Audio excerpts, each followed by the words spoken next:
5 or 6 times a week. He comes for dinner. And if he doesn't come, then he'll come for after dinner. We watch television together.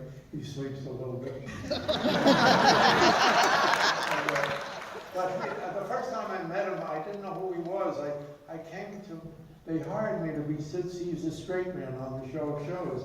I walked into the office. I'll never forget that first day. Mel Brooks was not working for me. He was working for Sid. Sid used to give him $35 for jokes. A friend of his. And I walked in, and there's Mel standing up. I didn't know who he was. And he was doing a Jewish pirate.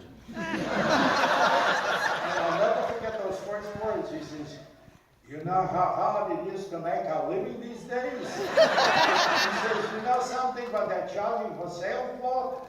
He says, $3.79 a yard. I can't afford to pillage and rape anymore. That made me scream, and the next Monday, We the People were speakers on Sunday night, and that was where recreation of the news. I came in that day thinking it might be a good idea for a sketch, and I suggested it, and it did. And to show what I meant, I went to Mel. I says, "Here's a man who was actually at the scene of the crucifixion 2,000 years ago. Isn't that true, sir?" He says, "Oh boy." He says, "You knew Jesus?" He says, "Yes, thin lad, right?" He walked around with 12 other guys. They wore sandals. Always came into my shop. They never bought anything. In a nice voice, I gave them water. For the next 5 years, every time there was a lull in the office, I'd get up and play with Mel. For 5 years we did that at parties. People would make parties for us so we can get up and do that. And everybody said, "You got to put it on record." And we realized that it was 1950, 4 or 5 years after the war, the Jews had been much maligned enough. We didn't want to make fun of the Jewish accent. Only Myron Cohen came on Sullivan's show and used the Jewish accent to get laughs with. And we decided never to do it. And at a party, I'll never forget this, at a party, one of those parties that was made especially for us, there were few celebrities there. One was, George Burns was there. Yes. And he was smoking a cigar, and he says, "Is this on record? Got a record of this?" We said, "No." He's put it on record or I'll steal it.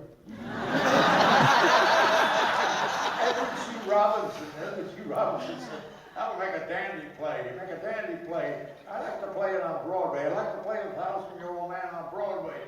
I said, 2,000. He said, "I can play any age."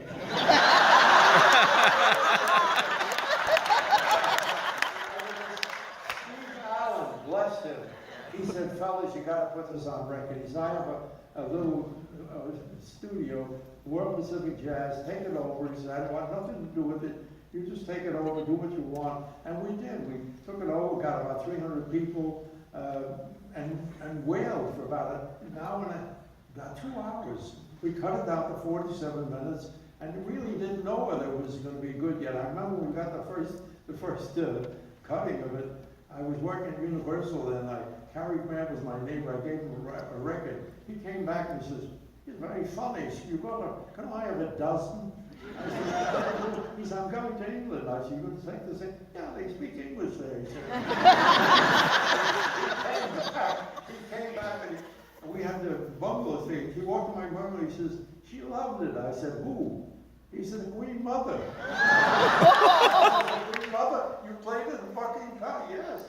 And I said, "If the biggest shits in the world understood this,